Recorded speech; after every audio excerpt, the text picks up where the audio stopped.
Bom, eu vou compartilhar, amados, aquilo que Deus colocou no meu coração.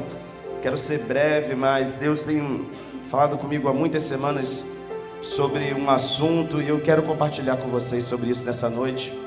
Sobre a história de um homem da Bíblia que infelizmente foi mal sucedido. Mas a gente precisa aprender, e é melhor que a gente aprenda com o erro dos outros do que com os nossos erros, sim ou não? É melhor aprender com o erro do outro, né? Porque quando o outro erra, beleza, errou, então não vou fazer igual. E a gente precisa aprender algumas coisas. E Deus colocou no meu coração essa palavra nessa noite. Queria que você abrisse a tua Bíblia no livro de Lucas, capítulo 6, a partir do versículo 12.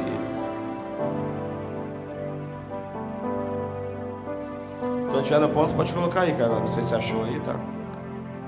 Obrigado, Chamarês. Isso. Quando você achar e me dá um sinal, fala amém. Então vai. Se você não achou, fala eu vou achar. Isso. Lucas 6, versículo 12. Evangelho de Lucas, capítulo 6, versículo 12, tá? Traga a sua Bíblia para o culto. Se você não tem Bíblia, procura a gente te arruma uma Bíblia, te abençoa. Se você talvez está aí sem Bíblia agora, no momento você pode tirar uma carona para o seu irmão, ler junto com ele, ou acompanhar aí também no monitor, ou até mesmo, né, no seu smartphone, no seu celular. O celular contém a Bíblia, mas não é a Bíblia, amém? Ele tem lá o aplicativo da Bíblia, tem o site que você pode acessar, mas ele não é a Bíblia, é a palavra de Deus. Todos acharam, amém? Amém ou não amém? Fala um amém para ver o que você achou aí. Não quero ler sozinho, não. Aí, destravou. O carro está engasgado hoje, pô.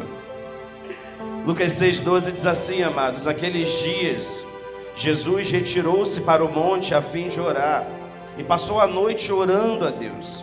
E quando amanheceu, chamou a si os seus discípulos, e escolheu 12 entre eles, os quais também deu o nome de apóstolos: Simão, a quem acrescentou o nome de Pedro, e André seu irmão, Tiago, João, Filipe, Bartolomeu, Mateus e Tomé, Tiago, filho de Alfeu, Simão, chamado Zelote. E no versículo 16 diz: Judas, filho de Tiago, e Judas Iscariotes. Repita comigo: Judas Iscariotes, que se tornou traidor. Só até aí. Espírito Santo de Deus, nós oramos para que a Tua palavra possa nos trazer entendimento, sabedoria, possa nos trazer revelação, Senhor. Senhor, eu creio que o Senhor quer ensinar algo para a gente aqui nessa noite. Espírito Santo, que o Senhor tenha liberdade para falar e ministrar o nosso coração.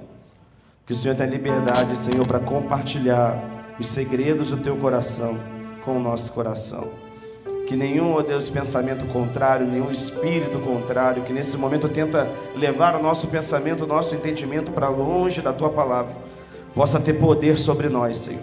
Senhor, que nenhuma seta, Senhor, de sono, cansaço, Senhor, Deus, setas, Deus, de desatenção, ó Deus, que tentam e que são lançadas pelo nosso inimigo para que a Tua palavra não seja, ó Deus, absorvida pelo Teu povo, que não tenham poder sobre nossas mentes, que não tenham poder sobre o nosso coração. Mas que, Senhor, só haja espaço para a revelação pura e genuína da Tua palavra. Muito obrigado, Senhor. No nome poderoso de Jesus nós oramos, te agradecemos. Todo o povo de Deus diga amém. Eu quero falar nessa noite com vocês, amados, sobre a decisão de Judas. Esse personagem, esse homem da Bíblia que... Exatamente, perfeito. Obrigado, Dani, obrigado. Se eu tivesse feito, não tinha ficado tão bonito. A decisão de Judas. Esse homem da Bíblia que todos nós, quando ouvimos falar nesse nome, associamos a um traidor. Porque ainda que você não seja crente, você sabe que dos 12 discípulos, os 12 apóstolos de Jesus, aquele que traiu Jesus foi? Quem? Judas. Judas é sinônimo de traidor. Judas, se alguém usa esse nome hoje em dia para se referir a alguém, está dizendo que aquela pessoa é uma traidora, está dizendo que aquela pessoa é uma pessoa sem caráter. E eu fico imaginando, amados, e pensando, e às vezes até incompreensível para a gente, como que alguém que andou tão perto de Jesus, como que alguém que andou tanto tempo com Jesus, viu tudo que ele fez, e teve ainda coragem de trair ele. E a gente fica pensando, é claro, pastor, mas o propósito de Deus a enviar Jesus na terra era para que ele morresse por nós. Você consegue compreender isso, sim ou não, né, amados? Amém? A Bíblia declara que o Cordeiro de Deus foi entregue, foi sacrificado desde a fundação do mundo. Então nós entendemos que o propósito de Deus, diante do pecado vindo, entrando na humanidade, foi enviar o seu Filho para que ele nos salvasse. E claro, Judas de alguma forma faz parte desse propósito, porque todo esse enredo da história da traição de Jesus, eu não vou entrar nesse texto agora, mas todo esse enredo, tudo que aconteceu, ele remete a isso, a necessidade de que alguém traísse, enfim. Mas nós precisamos entender, amados, que Judas é um homem comum, era um homem que poderia ter talvez não sido esse instrumento para que isso acontecesse. Há teólogos que vão dizer assim, que definem, não, pastor, mas era ele, tinha que ser ele, acabou. Não, nem sempre. Porque nós entendemos, amados, que nós podemos errar, nós podemos vacilar, mas sempre Deus nos dá a oportunidade de se arrepender. Deus sempre nos dá a oportunidade de se arrepender, até que um dia a gente não tem mais, infelizmente, essa oportunidade. É explicável a gente entender que Judas só fez isso porque ele deixou que Satanás entrasse dentro dele. Lucas 22, versículo 3, o Carlão vai colocar na tela, você vai entender o que eu estou te falando. A Bíblia declara que o nosso inimigo, ele anda ao nosso derredor. Vem cá, Léo, vem cá, Nelson, me ajuda aqui rapidinho, pessoal, a entender. Nós cremos que nós aqui, vou representar você, né? Nós, enquanto filhos de Deus, filhos amados de Deus, o Senhor nos guarda com os seus anjos. O Léo vai fazer o anjo. Então ele fica aqui perto de mim, me guardando. Deus envia os seus anjos para nos guardar. Mas ao mesmo tempo, o nosso adversário, nosso inimigo, ele fica ao nosso derredor. Fica atrás do Léo, Nelson, tentando me pegar. Tentando, esperando só uma brecha. Porque se eu der uma brecha e vacilar, calma, não vai abraçar o anjo não, Nelson. Eu escolho sempre os atores errados. Não abraça não, Nelson. Briga com ele, Nelson. Vou escolher os outros atores da próxima vez. Foi automático. Ele está abraçando o Léo. Calma que ele vai entrar no personagem. O anjo está lá protegendo. Claro, Deus nos guarda. Mas se eu der uma brecha, o inimigo vem e me pega. E foi assim, obrigado. Não, a pegar você pode. Você não pode fazer carinho, porque o diabo faz carinho em ninguém. Mas o nosso inimigo, ele é assim. Lucas 22, 3 vai dizer que Satanás entrou em Judas, chamado Iscariotes, um dos 12. O nosso inimigo entra na vida de Judas para tentar frustrar o plano de Deus, para tentar fazer com que Jesus fosse derrotado na cruz do Calvário. Só que o nosso inimigo quebrou a cara, porque a cruz não foi a derrota dele. A cruz é o início da nossa vitória. A cruz foi a nossa vitória, porque na cruz ele não morreu, na cruz ele não mataram o nosso Jesus, ele se entregou e ao terceiro dia ele ressuscitou. A morte foi vencida, o poder do inferno foi vencido, os planos do nosso adversário foram frustrados, porque Jesus vive, Jesus reina e agora ele mora dentro do nosso coração, e agora nós podemos, por causa dele, pisar na cabeça das serpentes e dos escorpiões. Agora ele nos deu a autoridade para verdadeiramente dizer uma palavra dizendo: inferno, diabo, você não tem poder, porque lá na cruz do Calvário Cristo te venceu. Aleluia! Os apóstolos de Jesus, amados, como nós lemos esse texto, eram homens comuns, eram homens, aos olhos humanos, alguns deles totalmente desqualificados para tal função, mas eles foram transformados e capacitados. Jesus ensinou eles a pregar, Jesus ensinou eles ele deu autoridade para que eles curassem, para que eles fossem, usados por Deus para expulsar demônios. Quando você vê os evangelhos, você vai ver um pouco da sua vida, de tudo que aconteceu através deles. Por quê? Porque nós somos resultado da obra que o Senhor Jesus faz em nós. Diga para o seu irmão, para a sua irmã: você é resultado da obra de Cristo em você, amém? Só que no meio desses 12 apóstolos, nosso missionário não está pregando, é que Jesus tinha muitos discípulos, muitos seguidores, ele escolheu 12, mas dentre esses 12 tinha o tal do Judas. E todas as vezes que você vai ler em todos os evangelhos da Bíblia, Mateus, Marcos, Lucas e até mesmo no livro de Atos, quando é mencionado ele, você vai ver que ele é sempre o último da lista. Todas as vezes que vão enumerar e vão dizer os nomes dos apóstolos, Judas é o último na lista, e sempre acompanhado dessa expressão que nós lemos aqui juntos: o traidor, o que havia de trair Jesus. Ou seja, nenhum ser humano na Bíblia é tão, marcado com um termo, vamos dizer assim, com um adjetivo ruim, a respeito disso, como Judas. A história de Judas se transformou uma história cercada de trevas, mesmo andando com a luz do mundo. E isso é muito sério, amados, porque Judas tinha tudo para dar certo. Judas tinha tudo para ser um cara, tremendo, mas infelizmente ele vacilou. O nome Judas, eu creio, ninguém, se tiver um filho, vai querer colocar o nome de Judas. Já pensou em colocar o nome do teu filho de Judas? Duvido. Porque é associado até hoje a isso, a traidor. Na verdade, você vai ver ao longo do Novo Testamento mais de 40 versículos apontando, falando sobre esse pecado de Judas. E ele é sempre relatado como alguém que decidiu pecar, que decidiu fazer isso de forma voluntária. Quando em Atos Pedro vai declarar sobre ele, vai falar que ele escolheu e foi para o seu próprio lugar, o inferno. Todas as vezes que você vai ver nas cartas de Paulo fazendo menção a ele, vão comparar ele, vão dizer que ele era filho da iniquidade, o mesmo termo que é utilizado para o anticristo na Bíblia.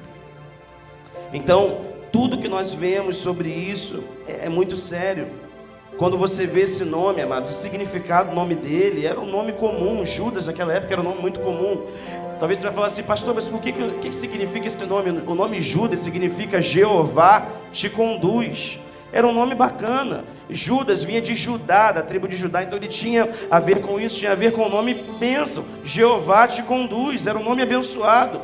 Iscariotes não era um sobrenome dele, na verdade Iscariotes vinha da cidade dele, ou seja, aquele que vem da cidade de Queriote, que não ficava, que ficava mais ou menos ao sul de Jerusalém. Só para você ter uma ideia, os 12 apóstolos de Jesus, todos eram da Galileia, com exceção de Judas. Judas era de uma outra cidade, e ele chega para perto de Jesus e começa a ver Jesus fazendo as coisas. Ele é, trazido para o meio, ele é aceito como apóstolo do Senhor. Mesmo assim ele vacilou, mesmo assim ele errou. Infelizmente, amados, como isso aconteceu? Tudo começou no coração dele.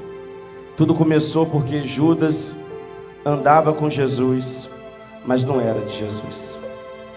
Porque você pode andar com Jesus, você pode ver Jesus fazer um monte de coisa, mas se você não deixar Jesus entrar dentro do teu coração, amados, tem gente dentro da igreja que infelizmente está caminhando como Judas.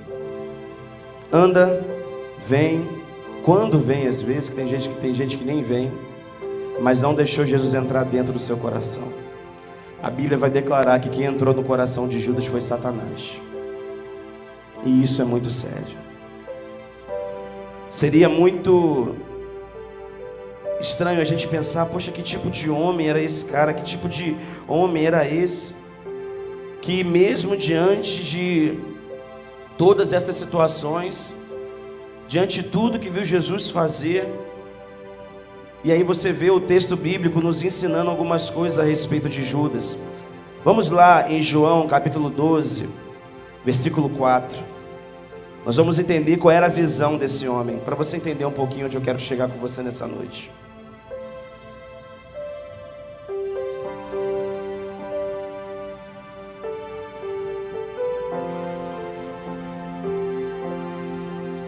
Mas Judas Iscariotes, um dos seus discípulos, aquele que estava para trair Jesus, disse: por que este perfume não foi vendido por 300 denários, e o valor não foi dado aos pobres. Ele disse isso não porque se preocupava com os pobres, mas porque era ladrão e, tendo a bolsa do dinheiro, tirava o que era colocado nela. Esse texto que nós lemos vai falar daquela mulher que derrama o perfume aos pés de Jesus, derrama uma das ofertas mais lindas que você vê na Bíblia.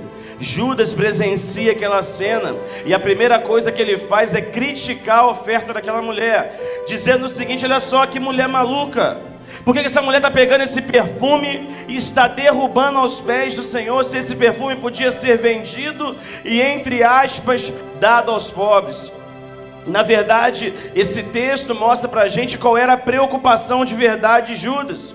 Ele não estava preocupado em ofertar para o Senhor, ele não estava preocupado nem mesmo em ajudar alguém que necessitava, mas ele estava preocupado com a quantidade de dinheiro que iria entrar dentro da alforje, dentro da sacolinha que Jesus andava com os seus discípulos e utilizava para ajudar pessoas ou para os seus dia a dia, aquilo que era necessário no ministério dele. Por quê? Porque ele tirava o que era colocado dentro da bolsa, ele roubava aquilo que era colocado dentro daquela sacola de ofertas. Sabe o que isso significa pra gente, irmãos? É que tem gente que anda com Jesus, tem gente que vê o que Jesus faz, tem gente que caminha há anos com ele, entre aspas, mas não entendeu até hoje qual o verdadeiro propósito dele, ou talvez está com o Senhor com a motivação completamente errada. Eu estou com Jesus porque eu sei que isso vai me trazer uma vantagem, eu estou com Jesus porque isso vai de alguma forma,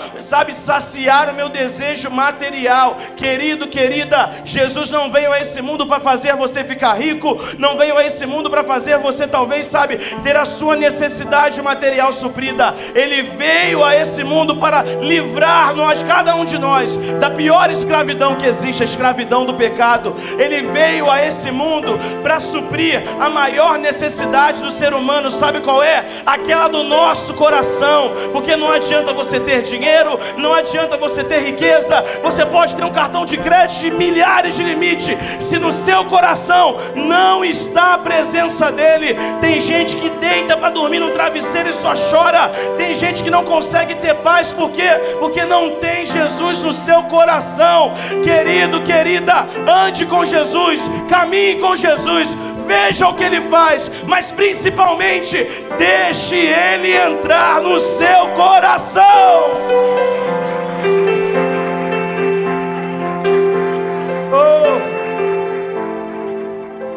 Judas viveu aquilo, amados, mas a preocupação dele era outra. Quanta gente vem na igreja preocupada só com o que Cristo me dá, só para saciar um desejo seu material, só para saciar uma necessidade sua. Ei, Cristo pode te dar tudo o que você precisa, mas você também precisa dar algo para Ele, teu coração.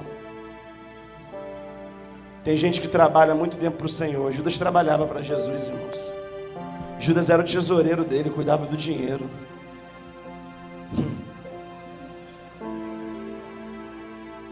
Só que não deixou Jesus entrar no coração dele. Judas tinha talvez ali um cargo de confiança. Deus talvez pegou coisas na tua mão, porque confiou em você, porque confiou, na tua vida. E você, como você está correspondendo àquilo que Deus está fazendo com você?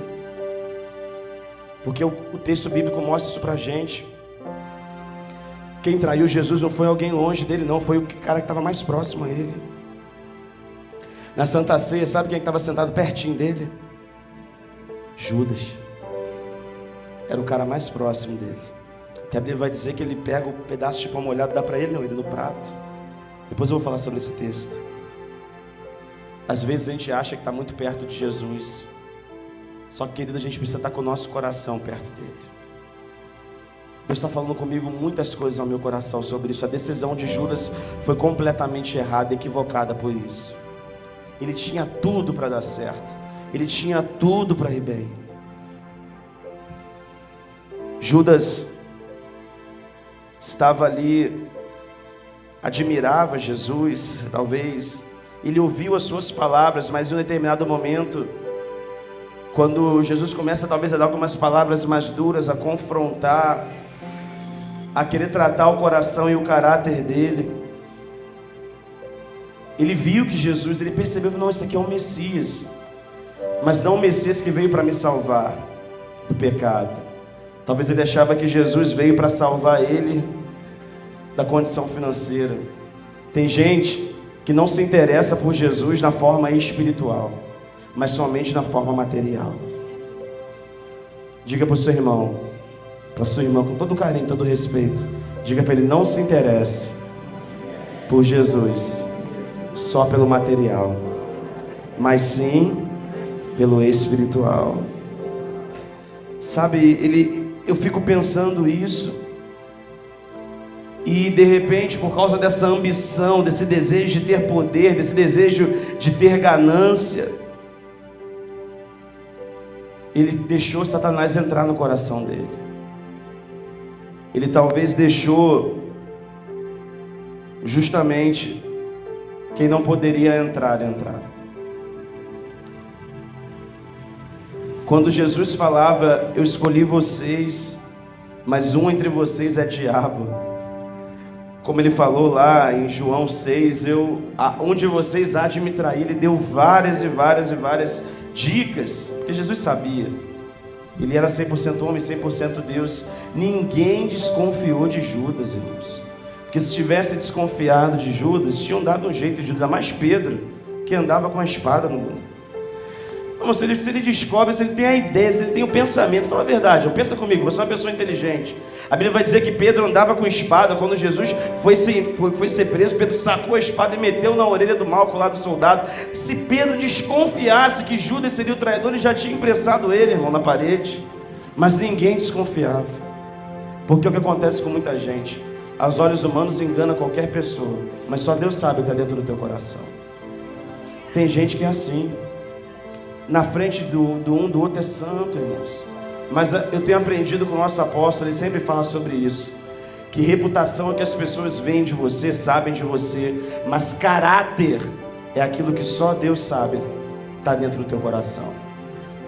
Nós talvez vamos ser pessoas, temos que ter uma reputação sim, libada, santa, sim, diante das pessoas, mas muito mais importante do que a nossa reputação está o nosso caráter.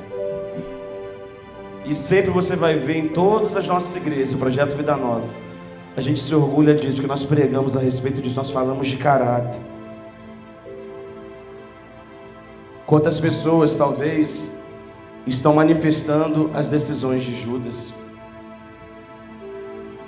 Tinham tudo para ir bem, mas estão traindo Jesus por qualquer coisa desse mundo. O Salmo 41, versículo 9, vai falar sobre essa profecia a respeito dele. Até o meu amigo íntimo, em quem eu confiava, que comia do meu pão, levantou-se contra mim o seu calcanhar. Esse é um dos textos que vai falar, vamos dizer assim, vai profetizar a respeito de Judas. Depois Jesus, lá em Lucas, ele vai repetir esse texto. Em Zacarias também vai falar sobre isso, enfim. Judas tinha tudo para dar certo, irmãos, mas ele vacilou. E eu quero falar isso com você nessa noite. Você não pode tomar as decisões que Judas tomou. A decisão de Judas foi completamente equivocada. Ele traiu Jesus por causa do material. Você vê a ganância do dinheiro, e quando os sacerdotes, enfim, foram sondar lá, pegaram justamente quem era o apóstolo, que era o ponto fraco, era ele. Zacarias, capítulo 11, acho que é isso, está lá profetizado sobre isso também, não sei se está aí.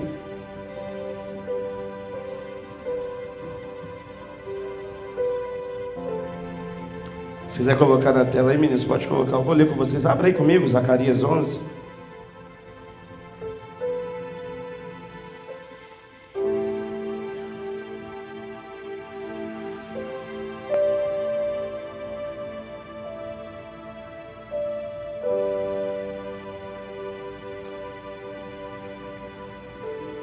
Você falhou. Zacarias 11, versículo 12. Eu lhes disse, se estiverem de acordo, paguem o meu salário. Se não, deixem por isso mesmo.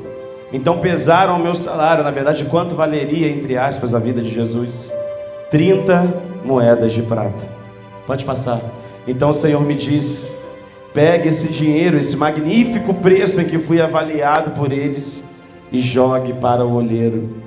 Peguei as 30 moedas de prata e as joguei para o olheiro na casa do Senhor.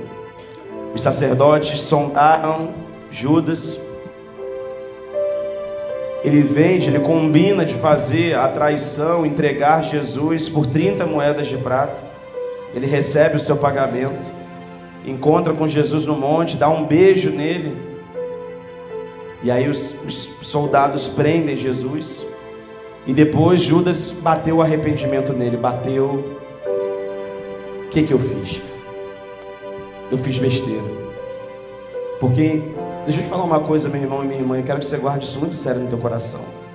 O nosso inimigo, ele vai tentar o tempo inteiro jogar setas no nosso coração para a gente fazer coisa errada. E principalmente para a gente ferir ou tentar de alguma forma saber contra o nosso Senhor. Só que a hora que a conta chega, nem Satanás fica perto de você, porque ele deixa você com o peso da tua consciência para você se virar. Deixa eu contar uma história para vocês. Uma certa pessoa estava passando por problemas sérios espirituais e estava sentindo o desejo de se suicidar. E essa pessoa, enfim, por algum motivo não tratou essa área, Satanás tomou a mente dela e fez aquela pessoa caminhar em direção ao mar para se suicidar, mergulhando no mar, na praia, andando assim. E na hora que a pessoa já estava para se afogar, o inimigo solta a mente da pessoa e deixa a pessoa se virar com aquilo que estava fazendo. Satanás faz isso, amados. Às vezes a gente acha que, não, mas tá tudo legal, estou me sentindo bem, não sei o que, irmãos. A conta chega. E a conta do remorso é muito pior, digo para você, do que a conta do arrependimento. Porque a conta do remorso, você sente uma tristeza por aquilo que você fez de errado, e aquela tristeza fica dentro de você. Você fica remoendo. Remorso vem fazer isso, remoer. Arrependimento não. Arrependimento, a gente tem um choro sincero. A gente decide se arrepender e o Senhor nos perdoa. Judas não sentiu arrependimento. Judas sentiu remorso. E o texto vai dizer pra gente que quando ele se vê a besteira que ele fez, ele volta nos sacerdotes e fala assim: cara, eu fiz besteira, eu errei, toma aqui esse dinheiro. Joga as moedas para eles, porque não vale a pena, amados. Eu posso dizer para vocês com certeza no meu coração: nada nesse mundo, nenhum preço desse mundo, nenhuma conquista, nenhuma riqueza se compara, ou tem como comparar, ou pode justificar alguém sair da presença de Jesus. Porque o que Judas fez foi dizer o seguinte: olha só, Jesus, eu rejeito a tua presença, eu não quero o Senhor, porque para mim o mais importante é o dinheiro, é a ganância. É o que muita gente pensa. Ao invés de pensar na presença do Senhor, pensa no seu benefício próprio. Só que eu digo para você com toda a certeza: nenhuma satisfação desse mundo, nenhum desejo pecaminoso que aparentemente sacia a nossa carne, pode ser ou se compara à alegria da presença do Senhor. Isso é pura ilusão, irmãos. Porque o pecado uma hora chega, a conta chega para alguém pagar. E sabe quem vai pagar essa conta? Você. Porque o nosso inimigo já está condenado, a conta dele já está na mão dele lá para ele pagar. Agora você tem a oportunidade todos os dias de dizer não. Judas teve a oportunidade de dizer não, não vou fazer isso. Mas ele decidiu por livre e espontânea vontade dele trair Jesus. Quantos de nós decidimos todo dia trair Jesus da mesma forma?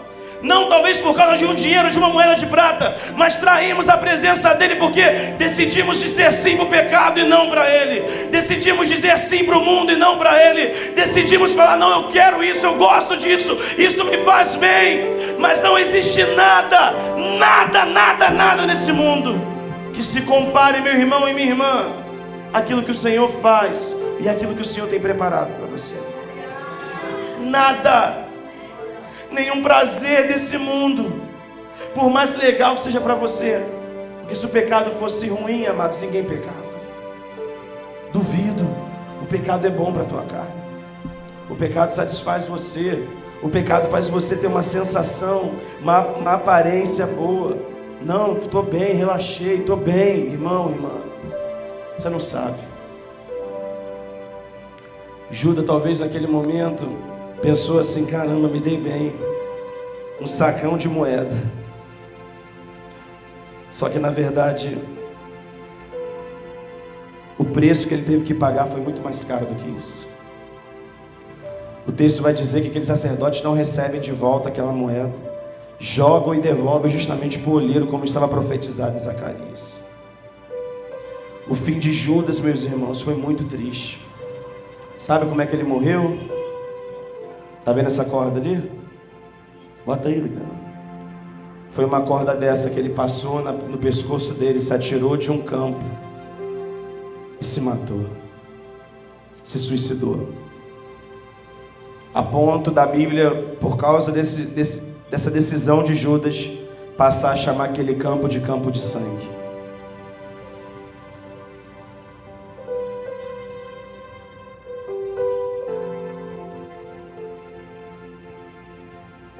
Zacarias retratou como que Judas comparou, como que Judas mediu quanto que Jesus valia. Para Judas, Jesus valia 30 moedas de prata. Deixa eu fazer uma pergunta para você, meu irmão, minha irmã. Eu faço essa pergunta com muito temor no meu coração. Quanto Jesus vale para você? Ou o que Jesus vale para você? Se você se fizesse essa pergunta todos os dias, se muitos de nós fizéssemos essa pergunta todos os dias, a gente viveria mais para Ele. A gente pararia de dar as desculpas que a gente dá para Ele. Porque às vezes Jesus vale menos para a gente do que uma cama. Às vezes Jesus vale menos para a gente do que um pedaço de carne. Às vezes Jesus está valendo menos para a gente do que uma televisão, do que um jogo do Vasco, do Flamengo. Quanto que Jesus vale para você, querido? Para Judas, Jesus valia 30 moedas de prata, que foi justamente depois o preço da condenação dele. E para você, quanto que Jesus vale? Só para você ter uma ideia, meu irmão, e para você entender o que a Bíblia compara. Êxodo 21, 32, por favor, coloca lá, Kailã. Pastor, por que 30 moedas de prata? Talvez você nunca tenha se perguntado por isso. Pergunta aí, por quê, pastor? Olha que você vai entender o texto. 360 gramas de prata equivalem a 30 moedas de prata. Se o boi chifrar um escravo ou escrava, o senhor deles receberá um pagamento de 360 gramas de prata, e o boi será apedrejado. Naquela época, alguns homens, os homens da Bíblia, enfim, alguns tinham escravos quando ganhavam, enfim, batalhas, guerras dos povos que eram feitos inimigos, alguns eram feitos escravos. 30 moedas de prata equivale ao preço que se pagava por um escravo, mas não um escravo bom, um escravo ferido. Para Judas, Jesus era como se valesse o preço de um escravo ferido. Só que para nós, Ele precisa ter e ser o nosso Senhor e o nosso Salvador. Só que para muitas pessoas, Jesus é como se fosse um escravo. Faz o que eu quero, Senhor. Me dá, faz isso, faz aquilo. Quanto vale Jesus para você, meu irmão? Ele não é o nosso escravo. Ele não é o nosso escravo. Ele é o nosso Senhor. Ele não é escravo de ninguém, irmãos. Não, Ele é o nosso Salvador. Nós é que temos que nos submeter a Ele. Judas voltou cheio de remorso, atirou as moedas de prata. Depois os religiosos compram um campo, enfim. Judas, por sua vontade própria, por sua escolha, por sua própria decisão, realizou coisas que estavam na sua ambição miserável, na sua ambição orgulhosa, na sua ambição gananciosa. Na verdade, queridos, nós precisamos entender que todas as escolhas e decisões que fazemos são de nossa inteira responsabilidade. As decisões que você toma hoje vão refletir no seu futuro. As decisões que você tomou ontem refletem hoje no teu presente. Judas tinha tudo para dar certo, mas vacilou. Ele roubou e roubava de quem veio à terra para compartilhar. Ele teve coragem para trair Jesus, mas não teve a coragem para se arrepender. E o pior de tudo isso, irmãos, Judas andou 3 anos com o Salvador, mas não foi salvo. E você e eu? Qual o preço que Jesus tem para nós? Quanto Jesus vale para nós? Eu vi no meu coração hoje, amados, assim, pensando nisso, avaliando a minha vida e pensando: Senhor, o que o Senhor vale para mim? O que o Senhor é para mim, Senhor? Como o Senhor está me vendo? Porque às vezes a gente, amados, vem para a igreja e vem fazer as coisas talvez no automático, vem cumprir uma religiosidade, mas não. Jesus é muito precioso, amados. Jesus é tudo que a gente tem. Você pode não ter dinheiro, você pode não ter carro do ano, você pode até por algum motivo não ter tua casa própria, mas, irmãos, a gente não pode ficar sem Jesus. A gente não pode ficar sem Ele. A decisão de Judas fez, infelizmente, ele ser um mau exemplo para a gente. Mas como eu falei no início da mensagem, eu fecho falando isso: é melhor que a gente aprenda com o erro dele e não faça igual a ele. Que a gente valorize o Senhor Jesus, que a gente valorize a presença dele, que a gente não troque Jesus por nada, que a gente pense todo dia: Senhor, quanto o Senhor vale para mim? O que o Senhor é para mim? Eu não estou falando de placa de igreja, irmãos. Não estou falando de somente no contexto da nossa igreja, que é uma bênção. Estou falando do teu relacionamento com o teu Senhor, com o teu Salvador. Não foi o pastor Charles que morreu por você. Não foi o apóstolo Ezequiel Teixeira, nosso apóstolo que a gente ama tanto. Foi o Senhor Jesus. Eu só quero nessa noite, amados, que a gente responda a isso de alguma forma. Que a gente realmente possa fazer uma oração sincera, todos nós que estamos aqui, independente de título, de cargo, se a gente trabalha para o Senhor, se a gente serve ao Senhor em alguma área aqui na igreja, mas quanto Jesus vale para a gente? Porque a gente pode trabalhar para Jesus e não deixar Jesus entrar no nosso coração, irmão. Judas é a prova viva disso. Trabalhava para ele, era o tesoureiro dele, talvez um dos caras de maior confiança aos olhos de todo mundo. Fosse, o cara que tem o dinheiro é o cara da confiança. Só que ele não tinha deixado Jesus trabalhar dentro dele. Antes da gente trabalhar para Deus, a gente tem que deixar Deus trabalhar dentro da gente. Antes da gente tocar um instrumento como a Bárbara está tocando aqui para Deus, a gente tem que ser um instrumento vivo na mão do Senhor. Eu quero orar junto com vocês, amados.